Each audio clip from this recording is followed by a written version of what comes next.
তোমরা যারা বিদ্যাসাগর ইউনিভার্সিটির আন্ডারে 5th সেমিস্টারের স্টুডেন্ট রয়েছো, বেসিক্যালি ইংলিশ অনার্স, তোমাদের সবাইকে স্বাগতম জানাচ্ছি। আশা করি তোমরা সকলে ভালো রয়েছো। তোমাদের যে 5th সেমের যে সিলেবাস তোমরা সবাই জানো আশা করি, এবং অত্যন্ত ডিফিকাল্ট তোমাদের জার্নি এইবারে। কেন বলছি? কারণ তোমাদের 4টে পেপার রয়েছে, সিসি 11, 12, ডিএসসি 1 and 2, সব মিলিয়ে কিন্তু যে সময়টা দেওয়া হয়েছে অত্যন্ত শর্ট, এবং যে টপিকগুলো তোমরা পড়ছো বা দেখেছো টপিকগুলো কিন্তু খুব একটা ইজি নয়।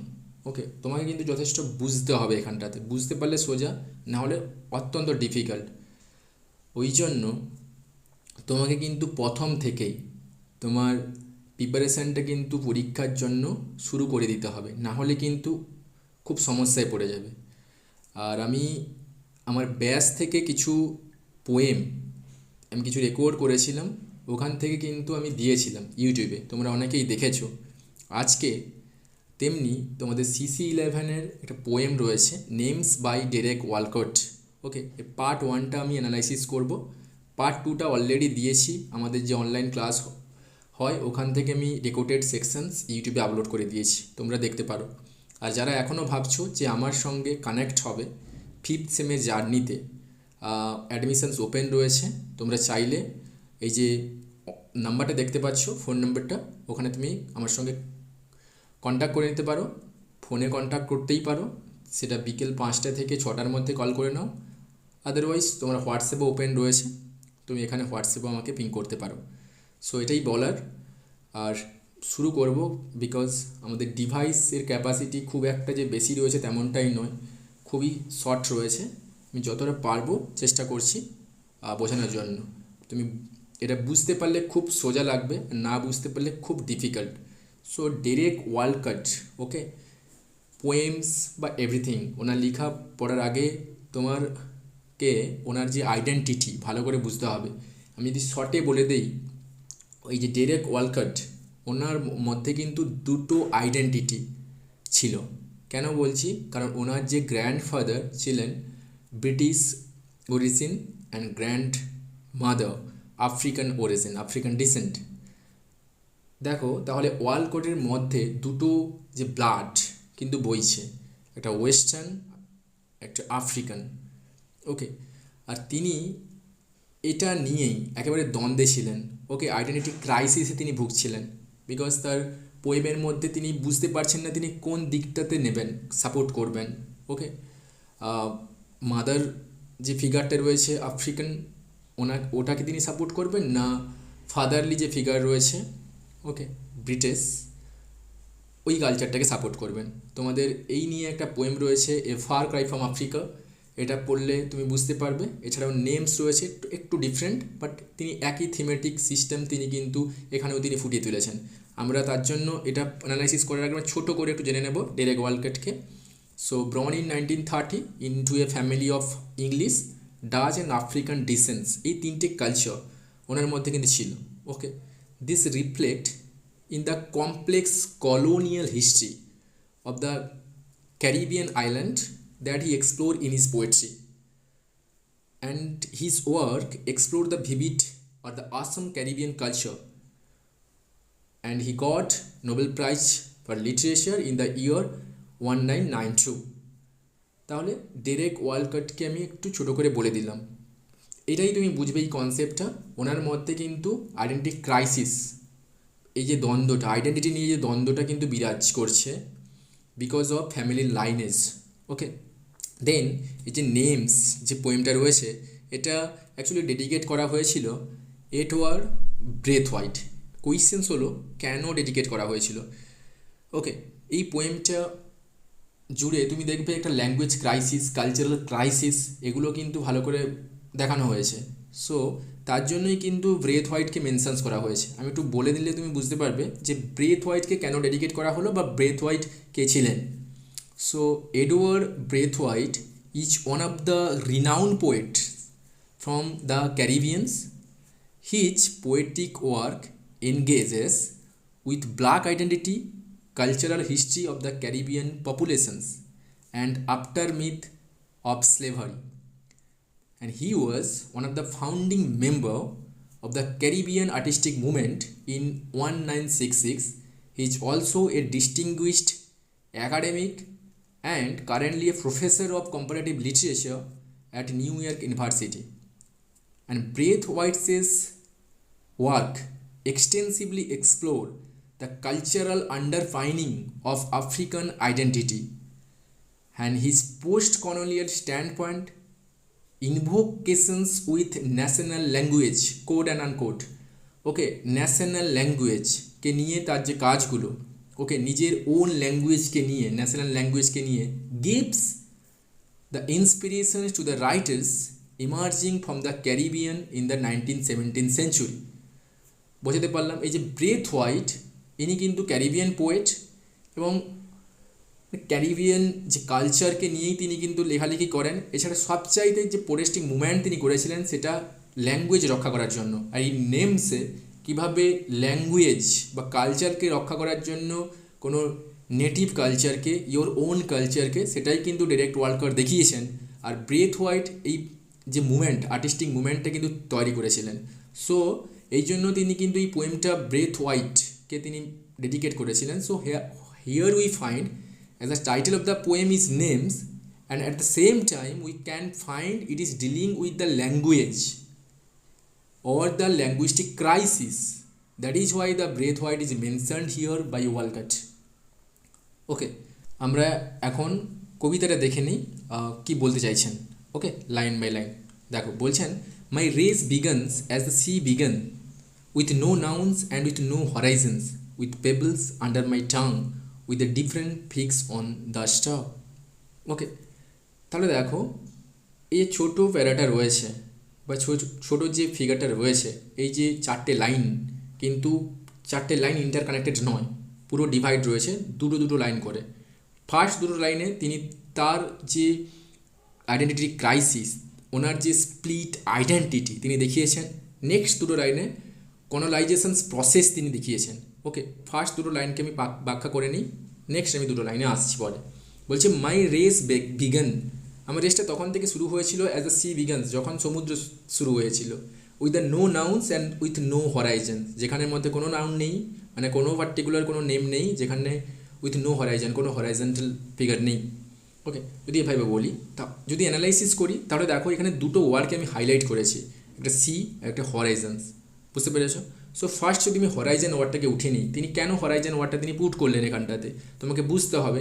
দেখো, when you think in the terms of horizon, it is referring to the particular meeting point or the separating point between the two places.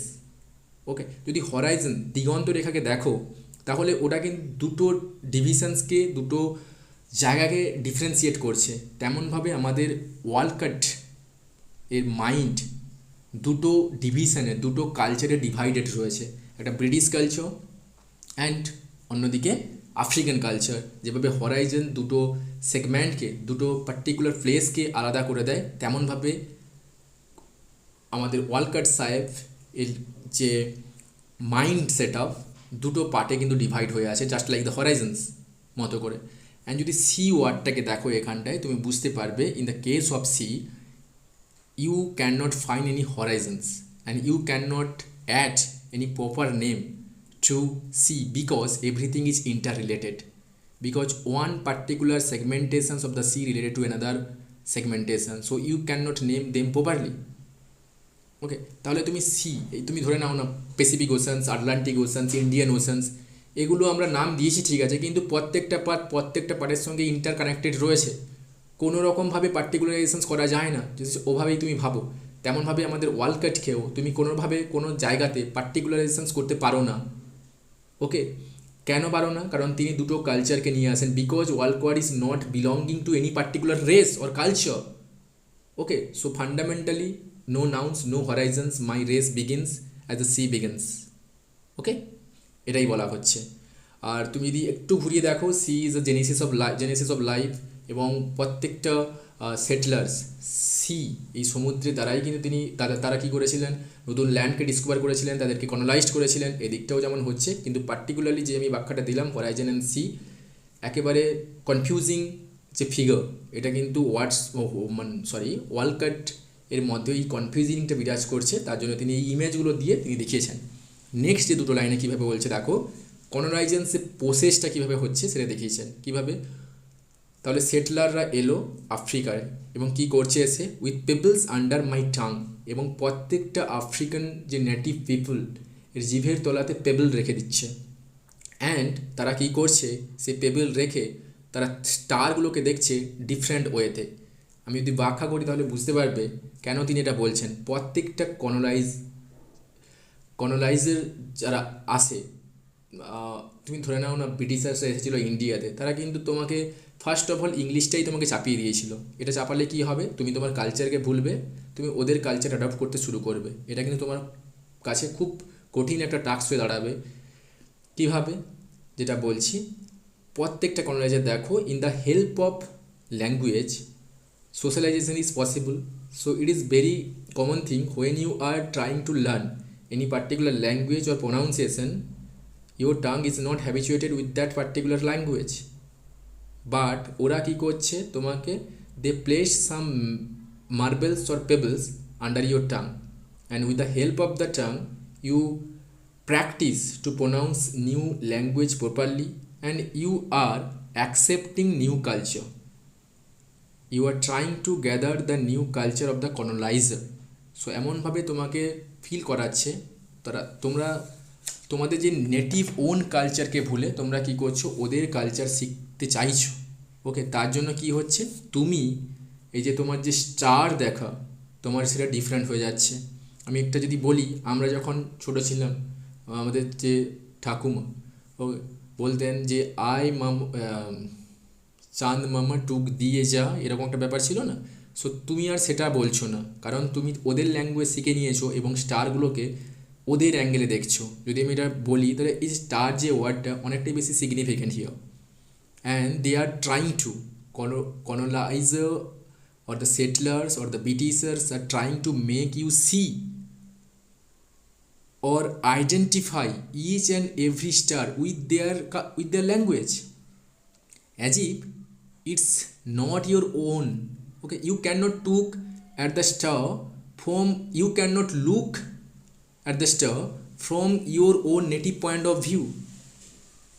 Okay, so a person who can look at the star the way the colonizer wants you to look at, okay, and you are trying to gather the culture and the thought processor of the colonizers and forgetting your own culture, your own past. বুঝতে পারছো, এভাবেই তারা কিন্তু কলোনাইজিং প্রসেসটা কিন্তু শুরু করে দিয়েছেন। এটাই তিনি বলেছেন, তার জন্য বলছেন my race began as sea begins with no nouns and with no horizons, with pebbles under my tongue, with a different fix on the star. Okay, স্টারগুলো তুমি আর সেভাবে দেখছো না তোমার ল্যাঙ্গুয়েজে। আমি কিন্তু বেশিক্ষণ থাকতে পারবো না, কারণ আমার ডিভাইসের ক্যাপাসিটি এতটা বড় নয়। যেভাবে অনলাইন ক্লাসে আমরা 2 ঘন্টা করে ক্লাস করি, ওরা রেকর্ডেড হয় না গুগল মিটের থ্রু, কিন্তু এখানটাতে অনেকটা বেশি ডিফিকাল্ট হয়ে যাচ্ছে, কারণ আমাকে অলরেডি ফোনের যে স্পেস শেষ হয়ে গেছে, অলরেডি বলে দেওয়া হয়েছে। ওকে, নোটিফিকেশান চলে এসছে। দেখো নেক্সট স্ট্যান্ডার্ডে বলছে, খুব তাড়াতাড়ি বলছি, অনেকগুলো কথা হয়তো আমি বলতে পারবো না এখানটাতে। বলছে but now my race is here, okay, in the sat oil of Levantine eyes, okay, in the flag of Indian fields. Okay, এটা কী বলা হচ্ছে দেখো, এটা রয়েছে তো, but now my race is here in the sat oil of Levantine eyes in the flag of Indian fields. এবারে দেখো এখানটায় তিনি, আমি বলেছিলাম দুটো কালচারকে তিনি রেখেছেন সঙ্গে, এই জন্য বলছেন যে আমার রেসটা এখানেই রয়েছে যেখানটাতে the sat oil of Levantine eyes. So আমি যদি লেভেন্টাইন বলি, লেভেন্টাইন কেন বলা হচ্ছে দেখো, the poet is referring to the olive oil. The Levantine is the eastern part of the Mediterranean sea. So where the olive oil is produced in plenty, the poet is depicting the sense of loss for the early European in leaving their own country.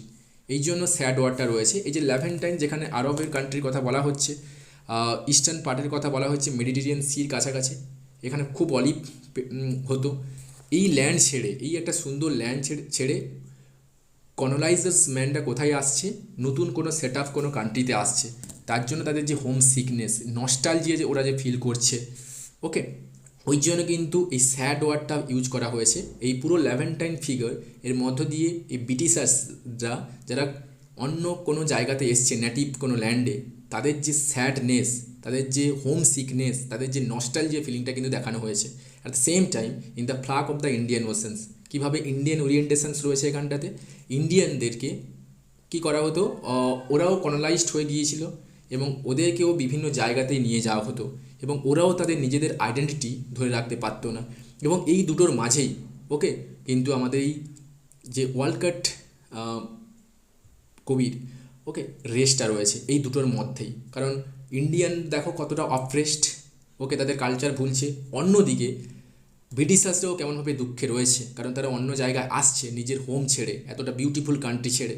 R my race is here, হ্যাঁ, in between the two culture, okay এটাই বলা হয়েছে। But now my race is here in the sat oil of Levantine eyes in the flag of the Indian oceans and I began with no memory, I began with no future, but I looked for that moment when my mind was huffed by the horizons. আমি বলেছিলাম প্রত্যেকটা জায়গায় তিনি horizons ওয়ার্ডটা কিন্তু figure out করছেন। That means তিনি বলছেন যে either the meeting point, either the separating point, and in between my race is here, okay my race begins, okay এটাই দেখো। এবার বলছে দেখো I began with no memory, I began with no future, আমার কোনো মেমোরি নেই, আমার কোনো ফিউচার নেই। এটাই কিন্তু erasing the history of the native people.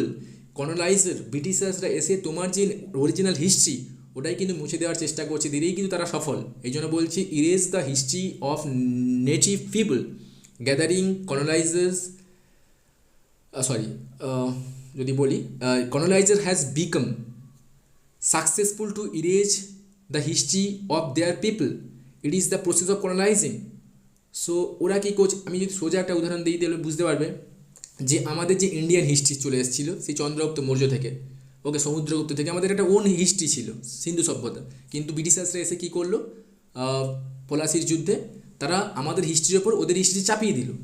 তাহলে আমাদের হিস্ট্রি কোথায় থাকলো, আমাদের কালচার কোথায় থাকলো? আমরা সেই হিস্ট্রি পড়ছি? আমরা পড়ছি না, আমরা পড়ছি ওদের হিস্ট্রি, আমাদের হিস্ট্রিকে তলে রেখে।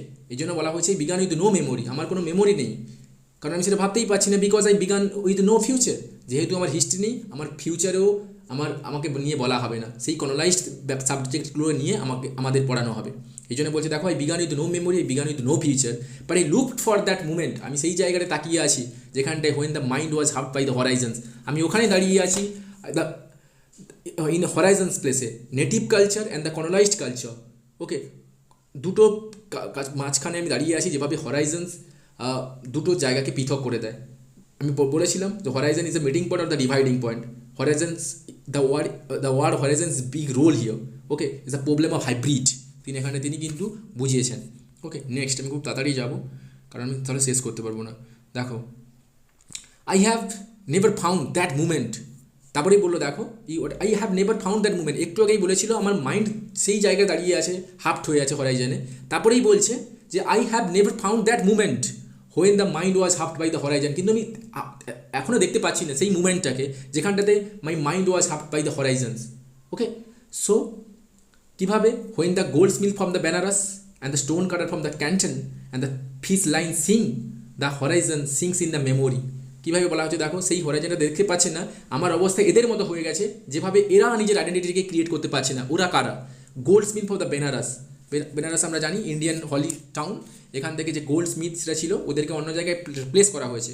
ওরা ইন্ডিয়ান কালচারকেও ভুলছে এবং ওরা কোপ আপ করছে কোনো ব্রিটিশ কালচার, অন্য কোনো নেটিভ যে ফিগার ওদের ওয়েস্ট ইন্ডিজ যে পাঠানো হতো কাজের জন্য, ওরা সেই কালচারের মাঝামাঝি রয়েছে, ওরা ভুগে গেছে। কবিও ঠিক এদের এক্সাম্পলটা টেনে নিজের যে আইডেন্টিটিকে দেখাচ্ছেন। And the stone cutter from the Canton southern part একটা বন্দর রয়েছে চীনে, ওদের যে স্টোন কাটারগুলোকেও বিভিন্ন জায়গাতে রিপ্লেস করা হচ্ছে। And the fish line sing, এভাবে কী হচ্ছে প্রত্যেকটা হিস্ট্রি, প্রত্যেকটা অরিজিনালিটি, প্রত্যেকটা নেটিভ কালচার সিং হচ্ছে, ডুবে যাচ্ছে। And the Horizon Singh in the memory, তেমনভাবে আমাদের হরাইজন ও কী করছে, আমাদের দুটো আইডেন্টিটিও এভাবেই ডুবে যাচ্ছে, কবিও কাউকে সাপোর্ট করতে পারছে না। Okay so have we melted into a mirror living our soul behind, the goldsmith of the Benares, the stone cutter from the Canton and the bronzesmith of the Benin. কী বলা হচ্ছে, have we melted into mirror living our soul behind. So এই যে ফেজটা দেখো melted into mirror, এটা খুব significant because mirror is very significant here. So mirror is reflecting your own identity, your own culture. The problem of identity crisis here, the poet actually implies the process of assimilations and a multicultural impact is oriented here. Okay, তাহলে কী হচ্ছে, তুমি তোমার যে culture, এই যে মিররে তুমি দেখছো তোমার নিজেকে, তাহলে তোমার যে ওন সেলফ, তোমার এই দেখো দ্য সোল বিহাইন্ড, তোমার যে নিজের যে authentic soul is already vanished. Where is your identity? Is it completely melted? Okay, সেটা কি একেবারে মেল্ট হয়ে গেছে? অনেকগুলো যদি ধাতুকে একসঙ্গে মিলিয়ে দাও তাহলে সেখানে তুমি বলতে পারবে না কোনো পার্টিকুলার কোনো ফিগার তুমি সেখানে ডিসাইড করতে পারবে না। তেমনভাবে বলছে যে আমাদের অবস্থা এমন হয়ে গেছে, have we melted into mirror living our soul behind, আমরা আমার অরিজিনাল সোলকে ছেড়ে আমরা মেল্ট হয়ে গেছি অন্য কোনো কালচারে, যেভাবে হয়ে গিয়েছিল সেম সেন্টেন্স রিপিট করা হচ্ছে। দেখো আগের প্যাসেজ থেকে, the gold Smith of the Benares and the stone cutter from the Canton and the bone smith for the Benin. Benin কোথায় রয়েছে? So Benin is a country in South Africa. Okay, Walcott addresses the decisive identity of the post-colonial subject through these lines. Okay, so next দেখো বলা হচ্ছে the seagulls scream from the rock. Okay, and my race began like the osprey and with that cry the terrible viol that I. তবুও যে সবটাইতে ডুবে যাচ্ছে কিন্তু এর মাঝখান থেকেও যে একটা টেরিবল ভয়েস উঠে আসছে সেটা আমি। বিকজ এটা তোমাকে বুঝতে হবে একটু, সব জায়গাতে সি ইমেজ ইউজ করা হয়েছে এবং বলা হয়েছে আই, দেখো এই যে ওয়ার্ডটা terrible vowel that I is actually referring the to individualistic orientations, the subjectivity of the colonized individual.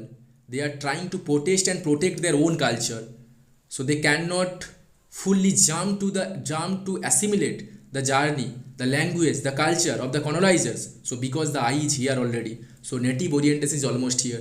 Not accepting everything, rather protesting something. কিছু কিছু মানুষ, আমাদের যে ব্রিটিশার্স এসেছিলো আমাদের ল্যান্ডে, আমাদের ইন্ডিয়াতে, আমরা কিন্তু অনেকেই ছিলাম, ক্ষুদিরামের মতো মানুষ ছিল। ওকে, ওরা কিন্তু ব্রিটিশ কালচারকে অ্যাকসেপ্ট করেননি, ওরা কিন্তু প্রোটেস্ট করেছিল।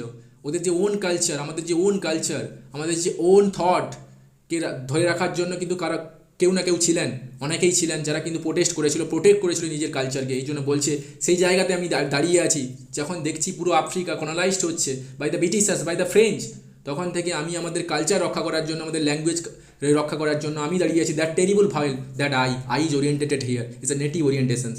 ওকে, দেন বলা হচ্ছে দেখো behind us all the sky folded as the history folds over the fish line and the foam for closed with the nothing in our hand. তাহলে দেখো ফোল্ডেড ওয়ার্ডটা খুবই সিগনিফিক্যান্ট এখানটায় রয়েছে। দেখো behind us all the sky folded, স্কাইটা ভাঁজ হয়ে যাচ্ছে, যেভাবে history force the fish line, যেখানে কালচারটা ডুব দিচ্ছে ফিস লাইনে, সেখানটায় আমাদের যে হিস্ট্রিও ফোল্ড হয়ে যাচ্ছে। আমি একটু আগে বলেছিলাম তোমাকে এখন ইন্ডিয়ান হিস্ট্রি পড়ানো হয় না, তোমাকে ইন্ডিয়ান হিস্ট্রির থ্রু তোমার হিস্ট্রির ওপর মোল্ড হচ্ছে ব্রিটিশার্স হিস্ট্রি, তোমাকে সেটাই পড়ানো হচ্ছে। And foam for closed and nothing in our hand, এবং তোমার হাতে তোমার কালচার, তোমার হিস্ট্রি কোনো কিছুই আজকে আর নেই। ওকে, যাই পড়ছো বাইরের কালচারকে তুমি অ্যাডপ্ট করছো, তোমার অরিজিনালিটি হারিয়ে যাচ্ছে। But the stick to trace our names on the sand which the sea erased again to our indifference. দেখো সি যে ওয়ার্ডটা এখানে বলা হচ্ছে, তাহলে একটা ছড়ি নিয়ে তুমি কী করছো, তোমার নেমকে স্যান্ডে লিখছো, কী হবে এতে? সি আসছে, sea of time. Okay, time এসছে, সেটাকে মুছে দিয়ে চলে যাচ্ছে, অ্যান্ড টু আওয়ার ইনডিফারেন্স, এটাই তোমাকে ডিফারেন্ট করে দিচ্ছে। So we are trying to identify what is your true identity. So we are trying two gather very name which were written on the sand, but you consider the impact of the time. Certainly you will find that the time is erased everything, your culture, your own thought, your ethnicity, everything. So there nothing remained. তোমার কাছে আর তোমার কিছুই পড়ে নেই, তোমার যে culture তোমার কিছুই নেই, পুরো কালচারটা ঢেকে গেছে ব্রিটিশের কালচারে, ওয়েস্টার্ন কালচারে। এটাই কিন্তু তিনি দেখিয়েছেন, এবং পরবর্তীকালে পার্ট 2-তে কীভাবে ল্যাঙ্গুয়েজের ওরিয়েন্টেশন তিনি কিন্তু দেখিয়েছেন এই নেমসের মধ্যে দিয়ে। ওকে, এটা খুব ইজি রয়েছে, একটু বোঝার রয়েছে, এই জায়গাগুলো খুব সোজা, একটু যদি ভালো করে বুঝতে পারো। ওকে, আমি সবাইকে চাইবো, তোমরা অনেক সিট ফাঁকা রয়েছে, তোমরা চাইলে কিন্তু অনলাইন ক্লাস করতে পারো। একেবারে কিন্তু অনেকটাই তুমি যেটা ভাবছো যে অনলাইনে ক্লাস হয় না, একেবারেই ভুল ভাবছো। ওকে, যারা ক্লাস করে তারা কিন্তু বোঝে যে ক্লাসের গুরুত্বটা কতটা রয়েছে। ওকে, এই বলে আমি আজকে শেষ করছি। আমি যদি সময় পাই, অনেকগুলো ক্লাস রয়েছে, আমি অবভিয়াসলি তোমাদের সঙ্গে কিছু সবটা তো আলোচনা করা সম্ভব নয়, আমি কিছু না কিছু পোর্শনে আলোচনা করে দেবো। ওকে, থ্যাংক ইউ সো মাচ সবাইকে ওয়ান্স সেকেন্ড।